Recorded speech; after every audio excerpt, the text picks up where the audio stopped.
湾鱼婚姻馆轮陪国小提早庆祝儿童节，办过关的活动，希望讲透过游戏方式，让这囡仔知讲，无使用电子的产品，嘛当体验到游戏的趣味加多元的文化。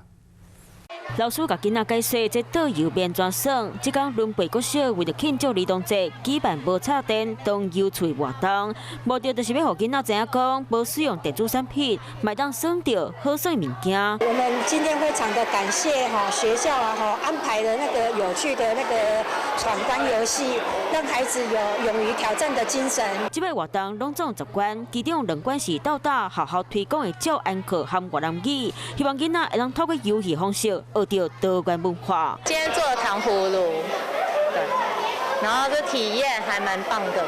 这摆活动，若让囡仔度过一个快乐的儿童节，嘛会有一个宝贵学习机会。相信这个活动对囡仔的成长有正确的影响。